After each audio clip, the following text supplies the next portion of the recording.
Olá!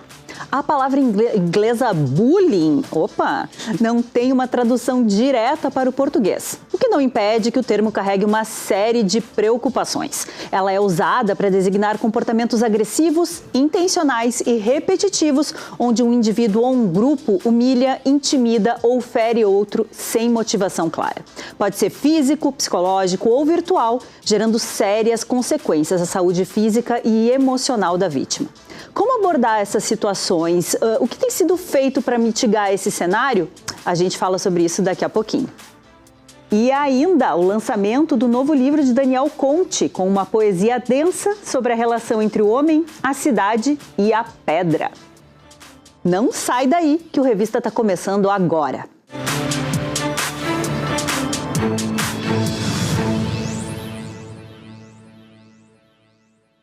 (7 de abril).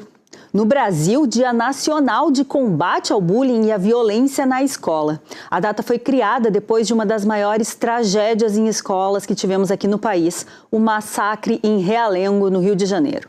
Mas 15 anos depois, o problema continua. E pior, está crescendo, principalmente entre as meninas, como mostra a reportagem da Lise Mottini. Confere.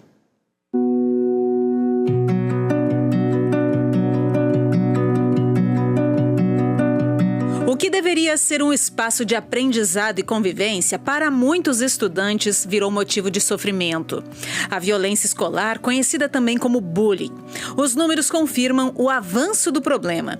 Uma pesquisa do Instituto Brasileiro de Geografia e Estatística mostra que 27,2% dos estudantes brasileiros entre 13 e 17 anos relatam ter sofrido bullying todos os dias.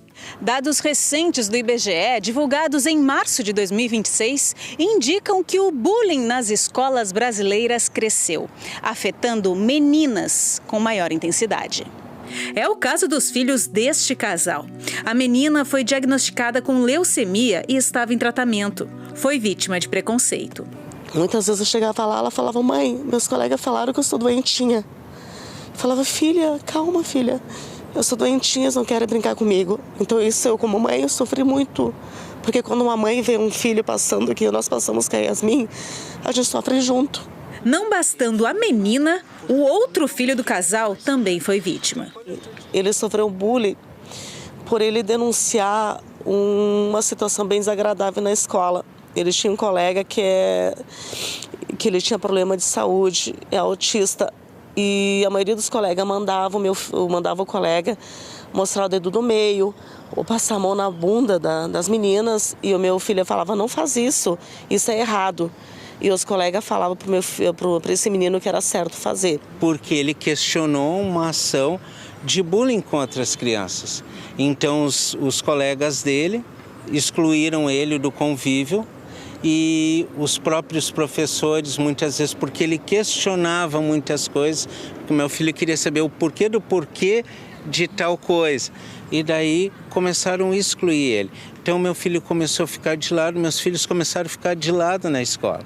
E isso fez com que eles ficassem tristes, magoados e sem vontade de ir para a aula. O bullying é caracterizado por violência física ou psicológica, de forma intencional ou repetida.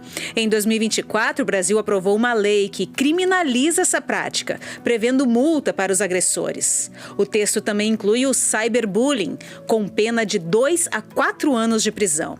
O tema tem ganhado espaço também na cultura. A série Adolescência e o documentário A Hora do Recreio, em cartaz na Casa de Cultura Mário Quintana, ajudam a refletir sobre o impacto do bullying na vida dos jovens.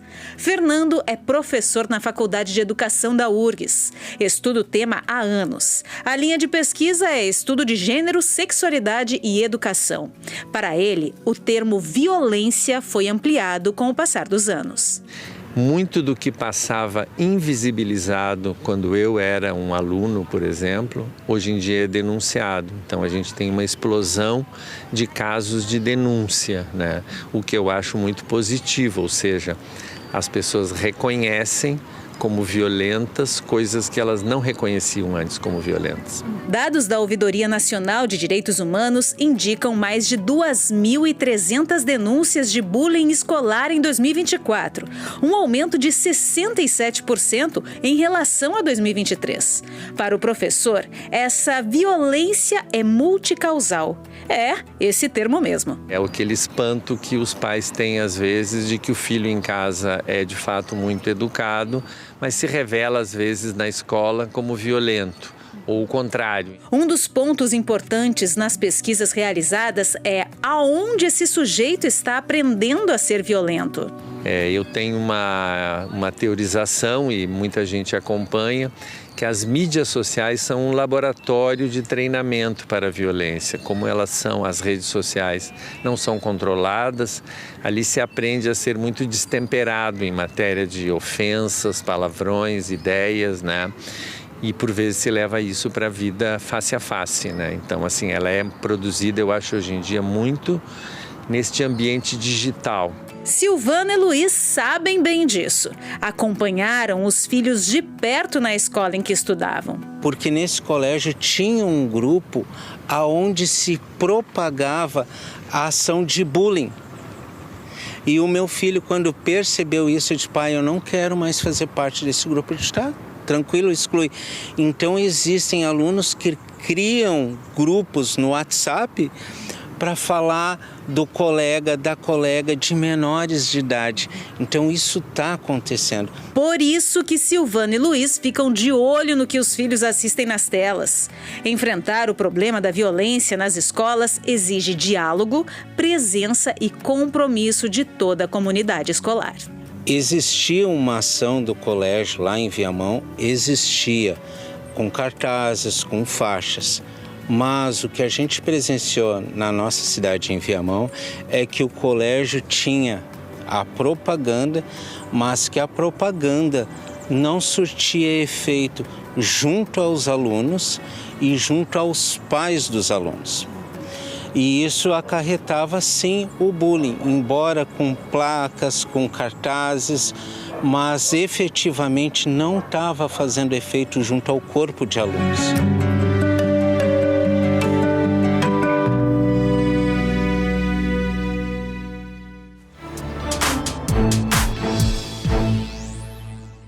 Estamos de volta com uma importante informação. Para denunciar, basta utilizar o Disque 100, serviço gratuito, anônimo e que funciona 24 horas para questões de violações dos direitos humanos. E agora, para seguir conversando sobre caminhos possíveis e ações concretas para coibir situações de violência escolar, a gente conversa com a irmã Celacida Alpiaz, que é diretora do Cinep-RS, por videochamada, a diretora da Escola Jean Piaget, Raquel Mesquita Ror. Boa tarde, meninas. Obrigada por estar aqui conosco. Eu vou começar... Boa tarde. Boa tarde. Que bom. Vou começar perguntando para a irmã Celacida. Bullying não é algo novo, né? O que mudou, no entanto, com essa possibilidade da gente nomear essas ações, irmã? Bom, o bullying, eu acho que desde que o mundo é mundo, aconteciam situações de bullying. Todo mundo lembra do tempo que esteve na escola, situações que foram constrangedoras, que entristeceram e tal. Então, todo mundo passava e tal.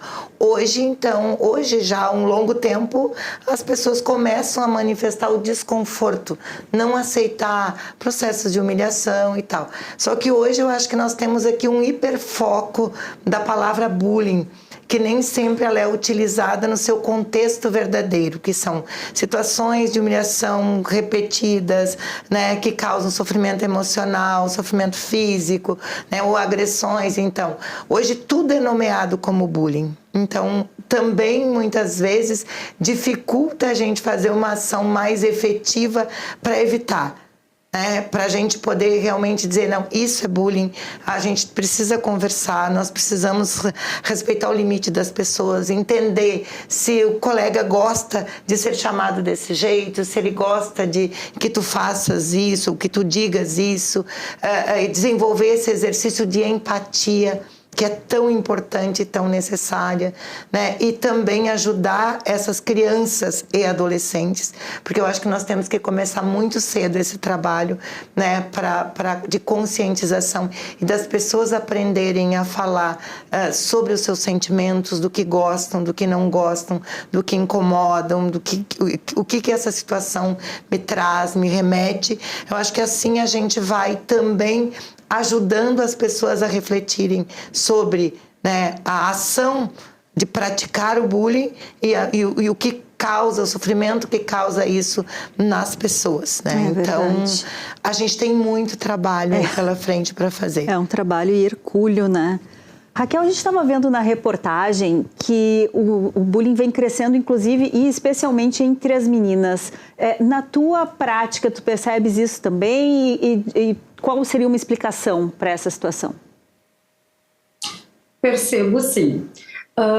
E o mais lamentável, às vezes, é que as famílias não se dão conta disso. A gente está vivendo um processo em que, assim, os adolescentes eles estão passando por uma adultização rápida demais.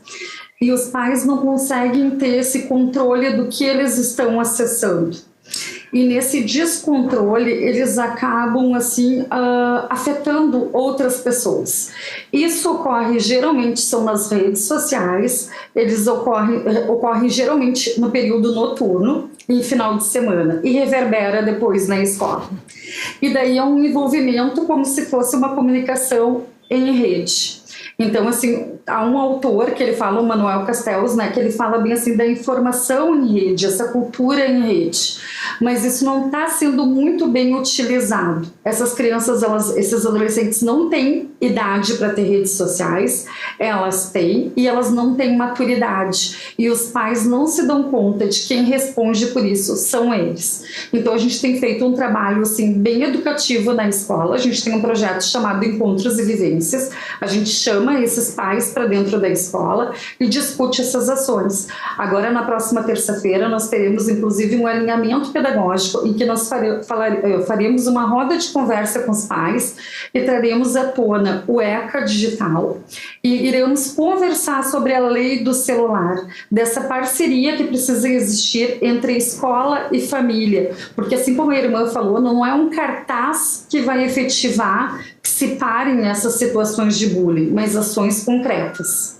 Pois estava pensando exatamente nisso. E nesse cenário em que a gente conseguiu tipificar o bullying como crime, qual é a eficácia de se ter uma lei do bullying quando a gente vê que as causas são tão multifatoriais e às vezes o próprio bully, né, o valentão que pratica o bullying, ele também está numa posição de vulnerabilidade. Exato. Às vezes, né? Mas o importante, eu acredito que o que causa o impacto também é colocarmos juntos adolescentes e famílias e nós podermos ter uma conversa muito aberta sobre isso, falar sobre a legislação, realmente o que caracteriza crime, eles entenderem a responsabilidade que eles têm mediante o acompanhamento, como a Raquel falava, nas redes sociais. Então, assim, tem crianças de 8, 10 anos com redes sociais, quando eles não podem ter, mas está lá com consentimento da família. Então, os pais não sabem acessar as redes que os estudantes entram, que os meninos e meninas entram desde muito cedo e eles dizem, as crianças dizem o que querem, os adolescentes comunicam aquilo que eles entendem, que eles querem que os pais saibam. E o restante eles vão fazendo. Então, quando não há essa supervisão, esse cuidado, e quando as famílias não têm a consciência e ainda tem uma naturalização desses atos repetidos de violência, as pessoas dizem, mas isso é bobagem, isso a gente sempre fez, nunca deu nada, e essa situação do não dar nada, isso é muito grave.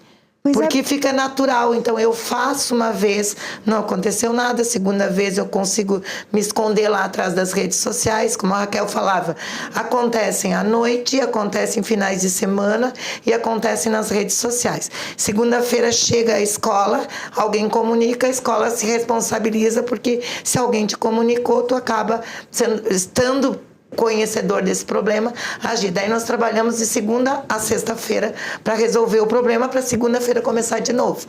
Então... Dá uma sensação de enxugar gelo?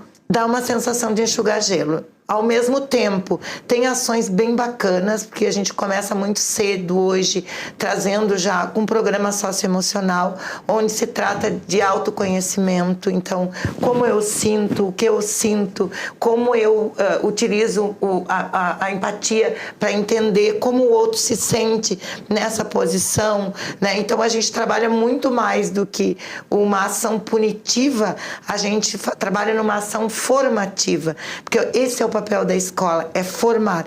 Então, quando há essa supervalorização do bullying para qualquer coisa, então tudo é nomeado bullying quando não é, a gente traz então à luz o nosso papel enquanto instituição educativa. Então, nosso papel é chamar as falas, né?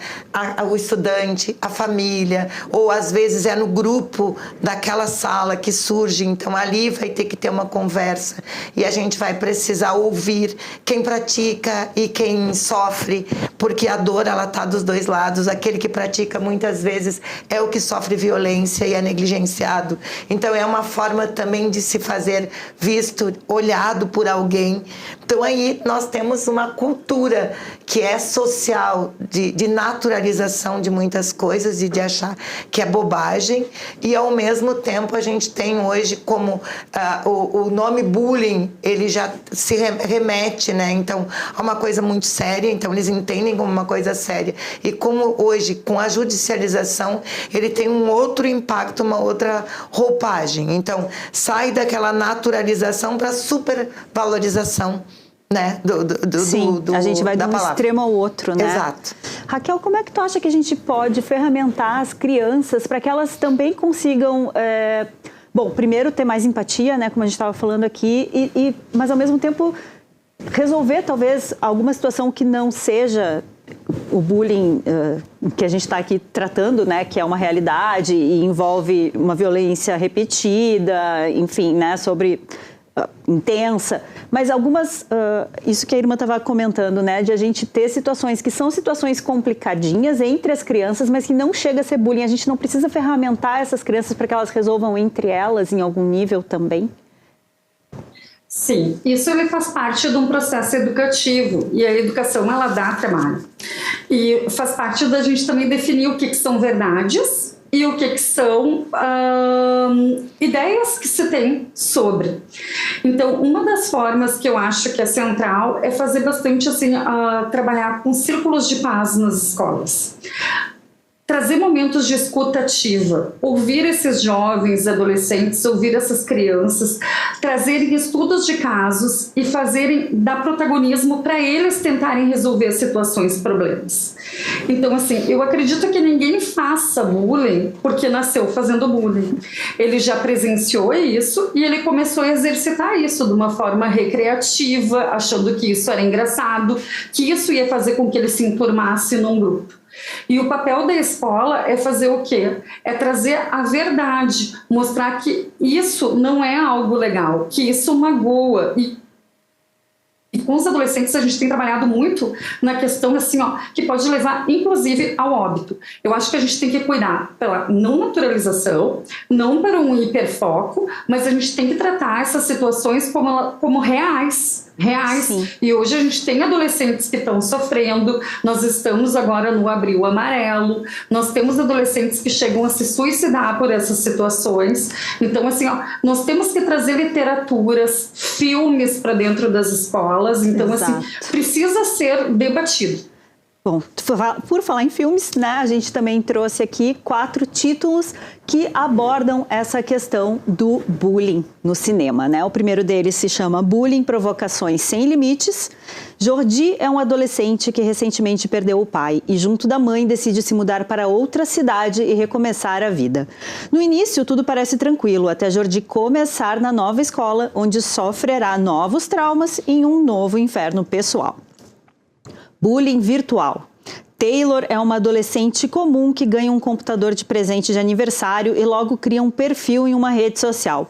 Vítima de cyberbullying, ela passa a ser rejeitada pelos conhecidos no mundo real e tenta superar o drama trocando experiências com pessoas que sofreram o mesmo tipo de humilhação. A Classe.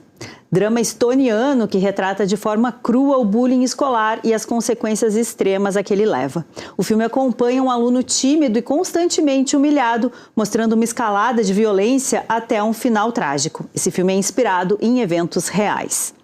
E Bullying, o documentário que se passa nos Estados Unidos, em que 5 adolescentes que vivem diversas formas de assédio diário, seja verbal, físico ou psicológico, são acompanhados pela equipe de produção, em uma análise de uma estrutura perversa que ninguém consegue desmontar. E aí me peguei muito pensando nisso, né? Qual é o papel que a gente tem da cultura, dos filmes, das peças, da literatura? Como é que a gente, ao retratar, a gente consegue acessar essas crianças de uma forma mais objetiva? Irmã, o que a senhora acha? Eu vejo muito, eu estava acompanhando um trabalho na escola com a psicóloga, com um grupo de adolescentes, 7º, 8º e 9º ano. Então, eles escreveram uma peça falando de uma história onde alguém sofria bullying e foram trazendo alternativas de como resolver isso, de como dar nome a isso, de como ter empatia com esse colega que sofria e tal. E foi tão significativo e tão libertador. Foi importante para aqueles que assistiram se dar conta de que pequenos atos repetidos vão magoando, vão machucando, vão causando essa dor e isso vai se caracterizando como bullying, mas também foi trazendo situações tão importantes de refletir, de pensar como é que eu posso evitar isso, de que jeito eu posso resolver, de que forma eu posso me colocar no lugar do meu amigo. E o teatro, ele foi muito libertador, porque lá naquele grupo de teatro tinha muitos estudantes que sofriam o bullying. Claro. Então, o fato deles poderem interagir e poder trazer essa reflexão para colegas foi muito libertador para eles. Então, eu acho que esse aspecto, trabalhar de uma forma lúdica, usar o teatro, que eles, às vezes, eles não conseguem se colocar à frente, mas eles, através de um personagem, Sim, eles conseguem trazer a dor e a gente consegue fazer essa leitura e trabalhar essa dor, né? Ajudar a se libertar dessa dor. E os outros também, entrando nesse cenário, se dão conta do impacto que isso tem. Trabalhar séries, então, dentro de programas socioemocionais, tem muitas séries para as idades diferentes, que vai também falando, eles vão trazendo, então, cenas que são importantes, que são do cotidiano deles. Sim. É muito importante. E trazer muito essa questão, a Raquel falava, da escutativa, isso é também muito libertador. Porque a gente precisa realmente escutar de fato e ajudar, não fazer, não resolver por eles, mas trazer oportunidades para conversar e ver, bom, como é que a gente pode sair disso, como é que a gente pode resolver, ou como é que a gente pode achar caminhos, né, para quem sofre e para o grupo também. Exato. Raquel, eu sei que é impossível a gente fazer uma resposta rápida para a pergunta que eu vou te fazer, mas se desse para a gente resumir, o caminho é pelo olhar, por enxergar o outro, talvez, para a gente conseguir resolver essas questões todas de bullying? Sim, principalmente assim os adolescentes, o que a irmã traz é muito precioso. Uma coisa é a gente falar com eles sobre violência, ou a gente trazer para eles a crítica de um filme, de uma série, ou de uma música que a gente ouviu, ou de um teatro. Outra coisa é eles, entre os pares, eles chegarem a essa conclusão, eles dialogarem, mas ter um adulto responsável para fazer a mediação. E para os pais, o meu conselho é: vocês vão enxergar o seu adolescente em casa, e eu como mãe de adolescente também falo isso, pelas lentes de outros adolescentes. É possível sim, é preciso sim vigiar, eles não têm idade para ter redes sociais. É preciso ter esse acompanhamento do que eles estão assistindo, do que eles estão acessando, com quem eles estão convivendo. A gente consegue enxergar os nossos adolescentes através do olhar dos outros adolescentes. Maravilhosas. Gurias, muito obrigada. Foi muito bom conversar com vocês. Com certeza é um tema que a gente não esgota aqui, né? E voltaremos a falar sobre ele. Eventualmente, parabéns pelo trabalho magnífico que vocês vêm fazendo nessa frente. Obrigadão. Muito obrigada. Bom, Muito obrigada. A gente faz um rápido intervalo e na volta conversa sobre o livro do escritor Daniel Conte. É já já.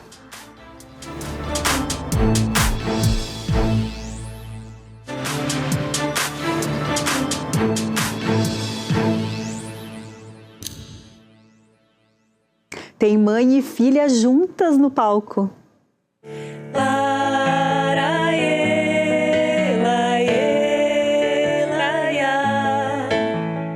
Madalena e Simone Haslan apresentam o show Casa nessa quarta. No palco, elas exploram as complexidades de habitar, abordando o lar tanto como um refúgio, quanto como espaço de solidão e autodescoberta. Tudo por meio da música popular brasileira e da leitura de textos de Machado de Assis. A partir das 19h, no Teatro Oficina Olga Reverbel, do Multipalco. Ingressos no site do Teatro São Pedro. Não teve nada demais. Mala de couro forrada, com pano forte brincar que... E show que une história e humor. Eduardo Peninha Bueno vai recontar a história do continente americano nessa quarta. Com informação e muita graça, ele aborda desde o batizado da América até o surgimento do termo brasileiros. Tudo a partir das 21h no Espaço 373. Ingressos na plataforma TriRS.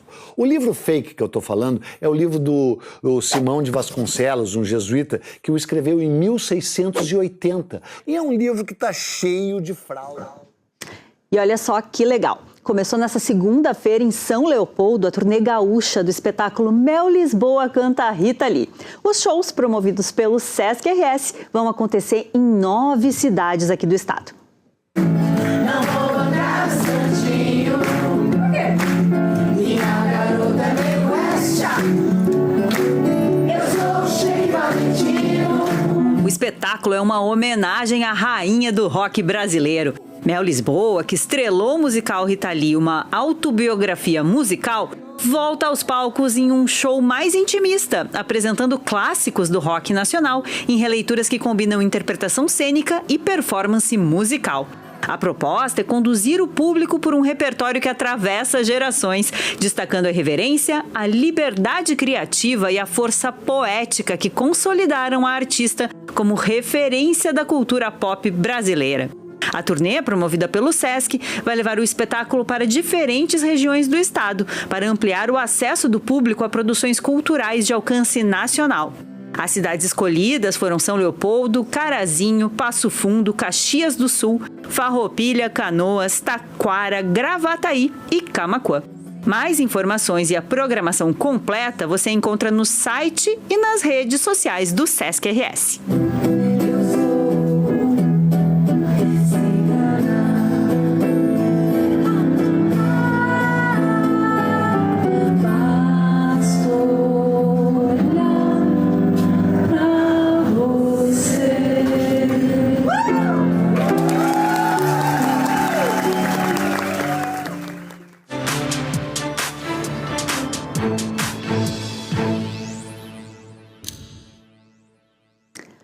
Um livro inquietante como as melhores obras. Palavras da escritora Jane Tutiquian sobre uma enorme dor anunciada em Porto Alegre às 18h, de Daniel Conte. O autor lançou a obra recentemente e agora está aqui conosco para falar um pouquinho mais sobre ela. Tudo bom, Daniel? Tudo bem, obrigado pelo convite. Muito bom estar aqui com vocês. O prazer é nosso de te receber. Esse é o teu segundo livro, né? Me conta um pouquinho como é que ele nasceu. É o segundo livro e ele nasceu naquele grande drama que a gente viveu, né, com a enchente de maio. E foi num momento muito singular, assim, eu estava totalmente desamparado, eu estava bastante chocado, como todos nós, né?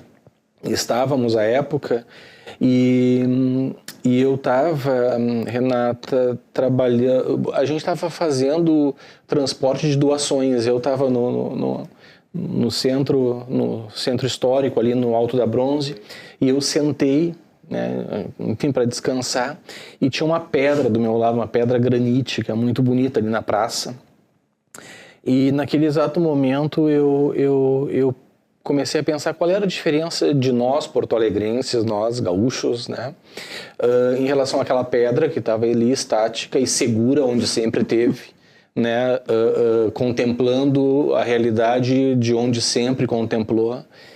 E eu pensei naquela pedra como um ser dizente, né, como um ser de sentido, um ser repleto de uma nervura psíquica.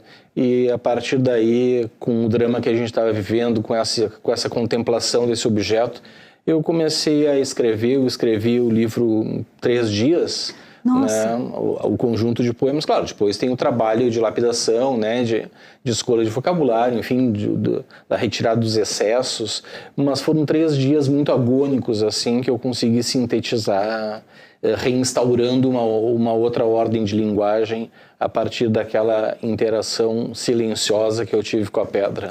Essa pedra me lembrou a pedra do Drummond, né? E aí eu te pergunto, passa pela homenagem, é uma ruptura, é um pouco dos dois? Onde é que a gente situa essa pedra? Eu acho que todo mundo que escreve poema, né, leu Drummond, né? O Drummond é um sujeito em permanência no nosso imaginário, né?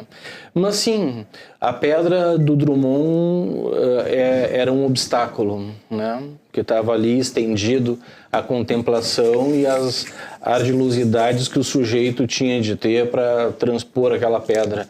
A pedra e as pedras que aparecem no meu livro são pedras que caminham contigo, né? São pedras que não te obstaculizam em nada.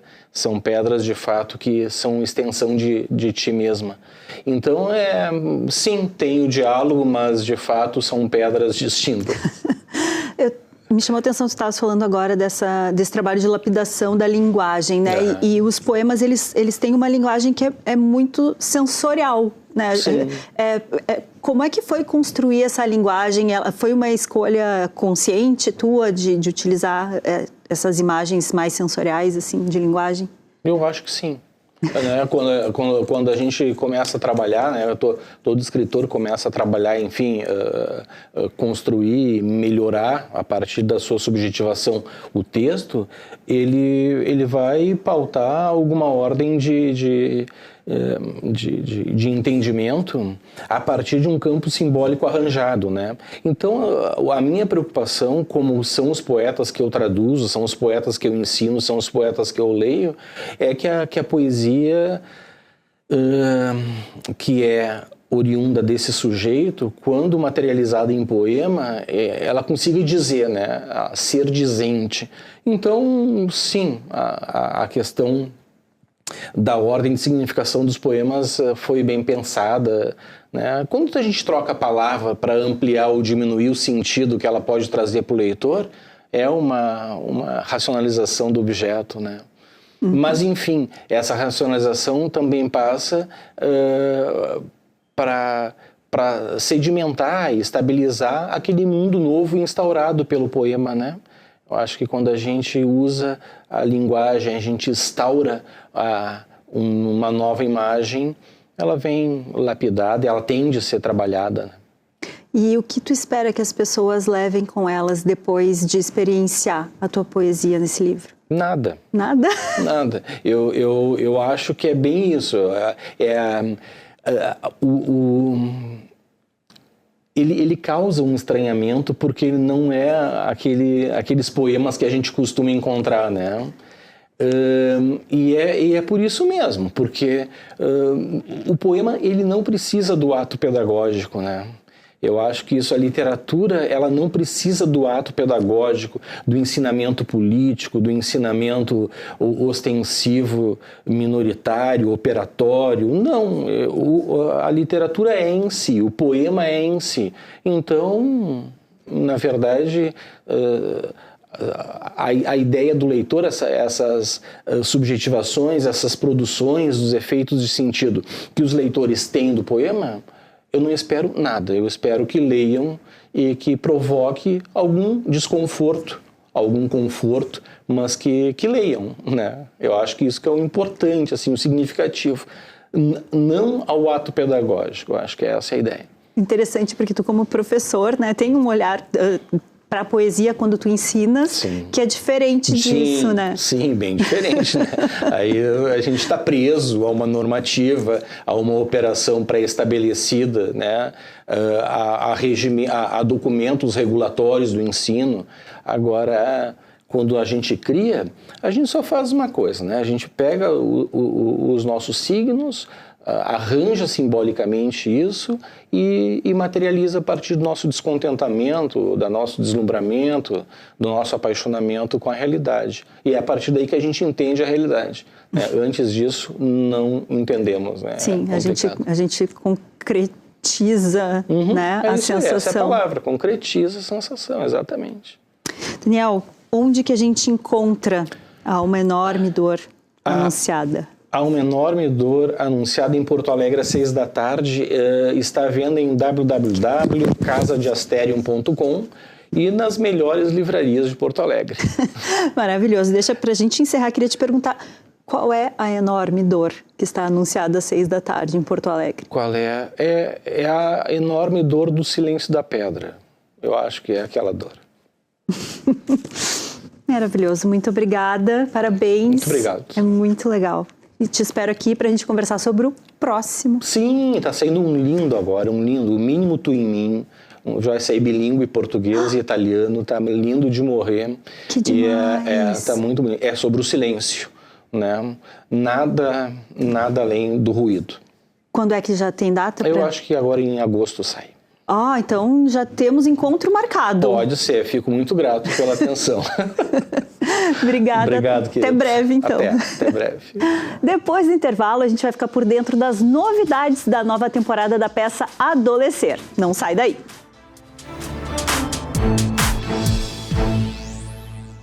E agora é hora da gente saber como fica o tempo com o Lucas Canever. Oi, Lucas!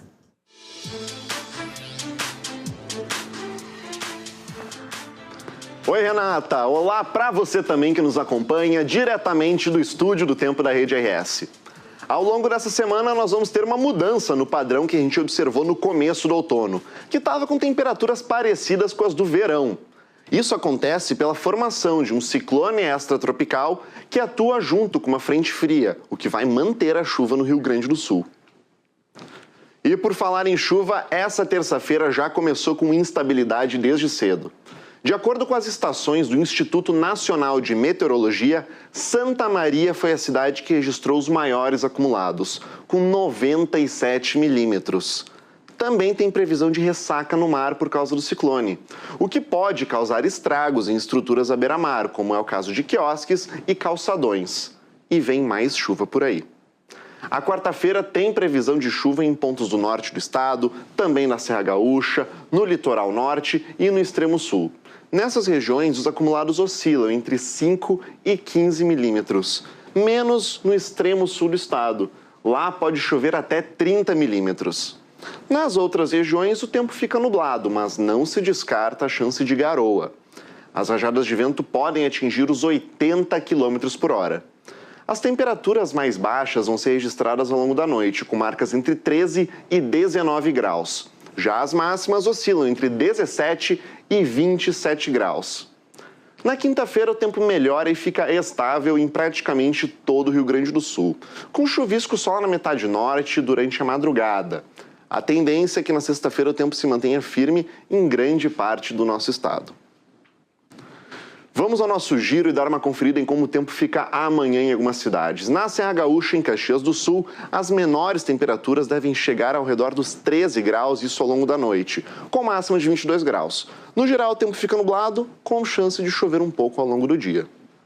Lá na fronteira oeste, vamos para Uruguaiana, onde a temperatura vai dos 17 até os 24 graus nessa quarta-feira. Lá o sol pode até aparecer entre nuvens, mas não se descarta a chance de uma garoa, coisa muito passageira. No centro do estado, em Santa Maria, as máximas chegam até os 23 graus, com mínimas de 17. Em princípio lá, a chance de chuva é muito baixa, então o tempo deve ficar nublado. Agora, ao sul do estado, vamos lá para Pelotas, onde as máximas chegam até os 25 graus, com mínimas de 14, e lá, sim, tem chance de uma chuva um pouco mais volumosa do que nas outras cidades. E aqui em Porto Alegre, a capital dos gaúchos, as mínimas ficam na casa dos 18 graus, com máximas de até 24. também com chance de chuva passageira ao longo da tarde. Por hoje é isso, Renata. Eu vou ficando por aqui, mas amanhã eu volto com mais previsão do tempo. Até mais. Obrigada, Lucas. Agora chegou a hora da gente falar de artes cênicas.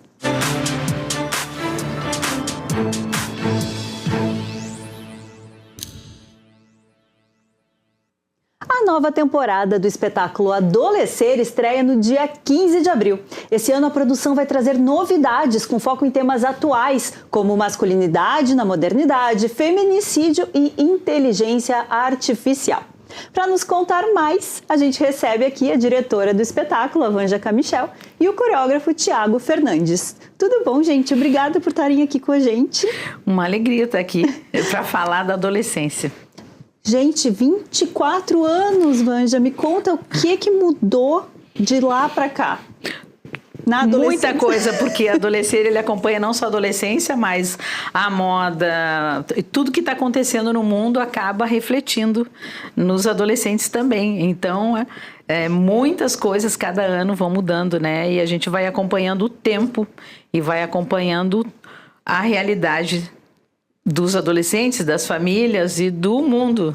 Pois é, a gente estava comentando agora, né, que os temas vão mudando. Hoje, por exemplo, nessa nova temporada, a gente vai abordar temas que são temas atuais e difíceis, né? Porque a questão da masculinidade, a questão do feminicídio. Como é que a gente escreve para tornar isso atraente para adolescentes e famílias, né? Tem que ter um equilíbrio quando a gente pensa o roteiro. Como é que funciona? Bom, eu trabalho com adolescente já há 43 anos e aí você acaba adquirindo você faz um vínculo afetivo com eles e você cria e você ouve muito eles e observa. Então é mais ou menos essa pegada. Eu sei o que eles gostam. E eu sei de uma maneira de como colocar no palco e que vai atrair, que vai mexer com as emoções deles. Então é isso que é importante, assim como o Thiago nas coreografias, né? Sabe tocar o coração dessa gurizada ali. E a adolescência precisa estar sempre sendo atualizada. E assim como as crianças copiam o que os adultos fazem, os adolescentes também. Então, por isso que a gente está falando de assuntos tão atuais, né? Desde bullying, a masculinidade, feminicídio, né? Misógino, IA e racismo, tudo isso o Adolescer aborda, porque também reflete nos adolescentes. Eles, Ctrl-V, Ctrl-C, eles observam os adultos, querem ser como os adultos e acabam fazendo as mesmas coisas, né? A gente está vendo ali algumas imagens, né? Daí foram os ensaios.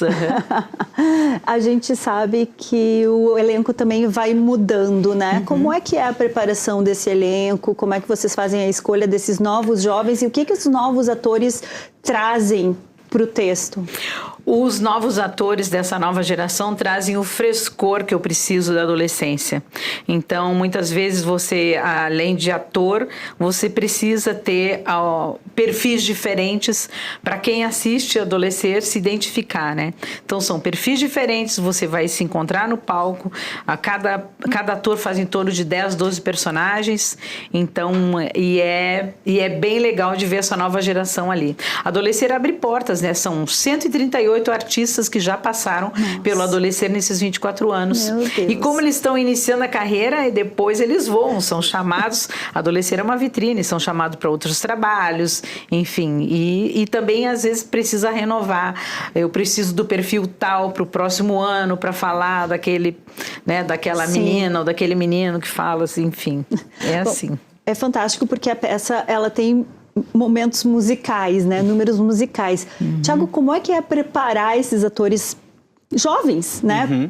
Para esses momentos musicais e, para além disso, como é que funciona a preparação corporal que a dança oferece, né? É sempre um grande desafio, porque partindo do princípio que eles são atores, então eles não têm essa vivência corporal ainda da dança, ou se tem ainda é muito cru. Então o meu grande desafio sempre foi esse, mas em conversas, em formatações que eu e a Vanja a gente vai tendo nas preparações de cada temporada, Para mim sempre ficou muito claro que o que eu precisava fazer era muito mais do que passo. Então eu entendi que tudo que precisava ser criado ia além do movimento, se ele vai aqui, se ele vai aqui. É a intenção que a gente precisava colocar. Porque se o público que está indo assistir é um público leigo de dança, para eles tanto faz se ia ser virtuoso ou não.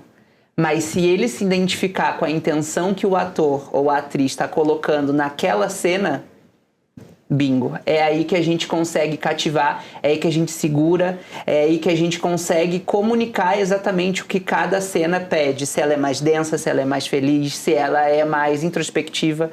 Então eu acho que o Adolescer, ele tem essas nuances que a gente consegue passar coreograficamente, mas principalmente dando essas intenções. E eu acho que o mais legal de tudo isso é a gente conseguir enxergar através de todos esses anos, né, Vanja?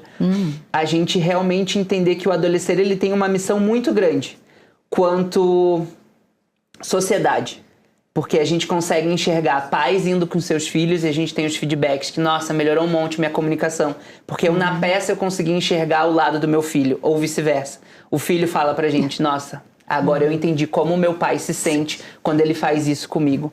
Então, pra mim, acho que um dos grandes prazeres de estar participando do Adolescer é esse, é entender que quanto sociedade a gente consegue fazer esse trabalho para um mundo melhor, né? Que eu acho que é isso, através da arte. Então, fazer com que a dança, com que o teatro seja um fio condutor para que a gente faça o bem, não tem preço nenhum. Sim, a gente está num período que já deve estar começando, talvez, já devem ter pais que na adolescência foram assistir e agora estão trazendo os filhos, né?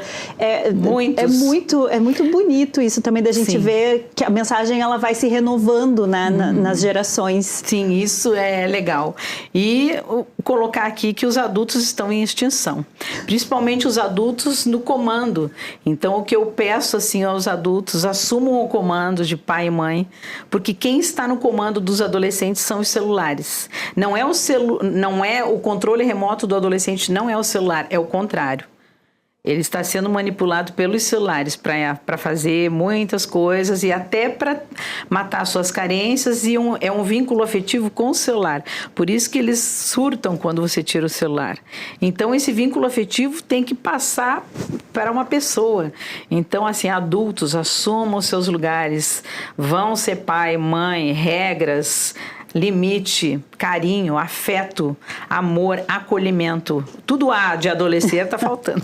Posso fazer um adendo nisso, que eu acho que é importante também? Eu também, pelo viés da dança, também trabalho muito com adolescentes, né? E a gente enxerga que cada vez mais eles trazem os seus anseios, as suas dúvidas. Hoje em dia, em época de inteligência artificial, tudo eles perguntam para IA. Não se tem mais aquela coisa, eu não sei o que fazer, não, vou perguntar, vou conversar com os meus pais. Não tem. Então, tipo, como que os pais conseguem enxergar isso e conseguem? Não, calma aí, vamos dar 2 passos atrás, entender o que está acontecendo com meu filho, porque as dúvidas eles estão perguntando para algo que não é palpável, é algo que não vive o que a gente vive, exato, né? Para algo que não é humano, né? Eles levam a humanidade deles para algo que não é humano. Eles estão literalmente fazendo um amigo, porque eles se sentem à vontade de perguntar qualquer coisa para aquela inteligência artificial, porque não vai ter um julgamento, não vai ter uma briga, não vai ter um castigo. Então, como que a gente consegue colocar isso na balança, né? E eu acredito que o Adolescer, ele consegue muito trazer essa reflexão para esse lugar do tipo, pai, seja pai, filho, seja filho, entenda, né, os seus lugares. Então acho que isso é muito importante. Sim. O palco mostra os dois lados, então os adolescentes vão ver o lado dos adultos e vice-versa, e é legal porque eles olham, o teatro transforma, e em casa eles vão poder fazer a jogada que eles viram lá e que eles vão poder fazer na vida deles para transformar, para mudar. E até serve de exemplo, né? Sim, exemplo exato. No sentido de, tipo assim, filho, numa briga, por exemplo, você lembra na peça que aconteceu isso? Então, é exatamente isso que está acontecendo aqui. Como que a gente pode resolver, né? Então, muitas vezes, ele é só um gatilho de resolução daquela situação que está acontecendo em casa. Então, isso também é fantástico. Perfeito. A temporada nova estreia agora no dia 15 né, no Teatro do CIE. Sim. E depois do dia 15, como é que vai ser a temporada? Vamos aproveitar e vamos convidar a audiência também? Aí, então, a gente está com os últimos ingressos, tá? Em torno de 50 ingressos tem. Já está praticamente lotado. Então, se você quer, corre lá. Mas todos os meses tem Adolescer. Maio, junho, uma vez por mês. E aí é só sempre entrar no site da Blue Ticket ou seguir as nossas redes Adolescer Oficial no Instagram, que ali tá sempre as informações de quando o espetáculo tá. Mas até novembro tem Adolescer todos os meses. E as escolas também vêm ao teatro, sessões especiais, turnos manhã e tarde, à noite EJA, então é só vir e a gente está de braços abertos esperando os adolescentes e os adultos. Gente, eu queria muito agradecer a presença de vocês e o trabalho fantástico que essa peça vem fazendo, né? Hoje a gente estava aqui mais cedo falando sobre bullying, sobre o papel, né, da escola, da família, e acho que Adolescer é um exemplo de como a arte também contribui nesse sentido. Muito, muito obrigada, muito sucesso nessa nova temporada. Muito obrigada, é uma alegria estar aqui. Obrigado pelo espaço para a gente poder estar divulgando essa peça que eu acho que, como eu já tinha falado, reforçando, reiterando, tem um papel importantíssimo para todos nós. É verdade. Vida longa para todos nós, né? É isso aí. Vida longa.